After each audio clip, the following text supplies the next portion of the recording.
Ever wondered why the Golden Gate Bridge isn't actually golden? It's a question that stumps even some of the most seasoned San Francisco natives.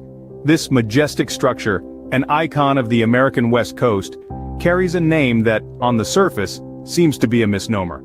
Let's dive into the enigma of the Golden Gate Bridge. Towering at a height of 227 meters, spanning a length of nearly 3 kilometers, the Golden Gate Bridge is an architectural marvel.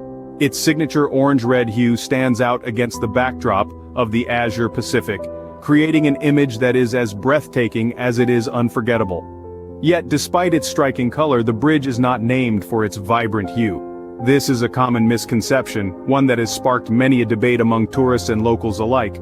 But if you've ever found yourself caught in a heated argument over why the bridge isn't named the Orange Gate Bridge, you can rest easy knowing that you're not alone. The truth is, the name Golden Gate Bridge predates the actual construction of the bridge by many years. The moniker is steeped in the rich tapestry of Californian history, intertwined with tales of exploration, discovery, and the allure of the unknown. To understand the origin of the bridge's name, we must journey back in time, to the mid-19th century. It was during this era that the entrance to the San Francisco Bay was christened the Golden Gate. The inspiration for the name came not from the glittering gold rush that California is famous for, but from a strait, half a world away, known as the Chrysopoli, or Golden Horn, in Istanbul, Turkey. So the next time you find yourself gazing at the majestic span of the Golden Gate Bridge, remember this intriguing piece of trivia. The name isn't a tribute to the bridge's color, or the gold rush that put California on the map. In reality, the Golden Gate Bridge owes its name not to its color, but to a strait. But how did that happen? Stay tuned as we delve deeper into the story behind this iconic landmark. The Golden Gate Bridge, a name that conjures up images of a golden structure, yet it's a misnomer. Indeed, the Golden Gate Bridge isn't golden, but the story behind its name is just as fascinating as the bridge itself.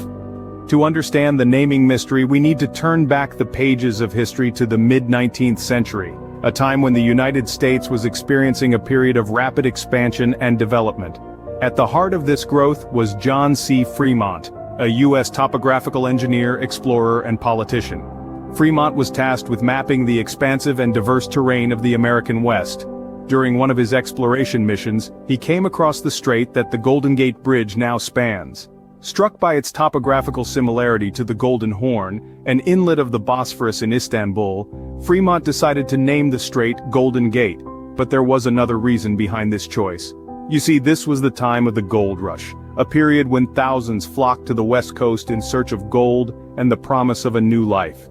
The strait, like its Byzantine counterpart, represented an opportunity for prosperity and a gateway to a world of riches. So, by the time plans for constructing the bridge were laid out in the early 20th century, the name Golden Gate was already firmly associated with the strait. It was only natural that the bridge, which would come to symbolize the connection between San Francisco and its northern neighbors, would carry the name of the strait it spans.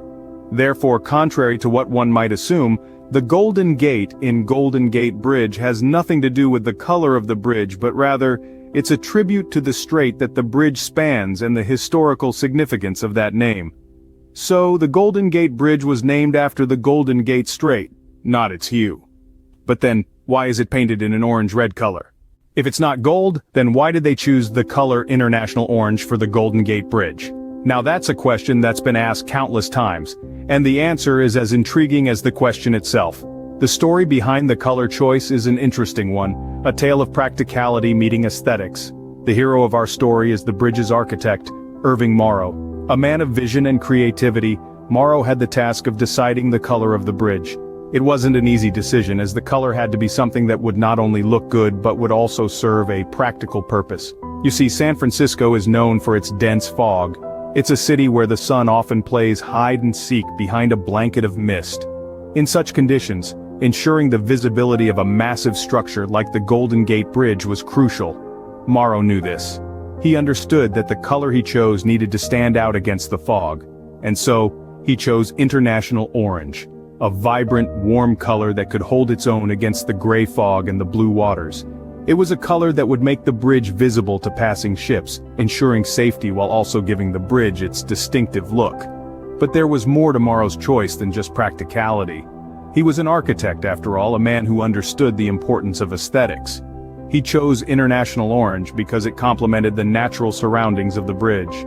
The rust-red hue of the color echoed the earthy tones of the surrounding hills and contrasted beautifully with the blues and grays of the sea and sky.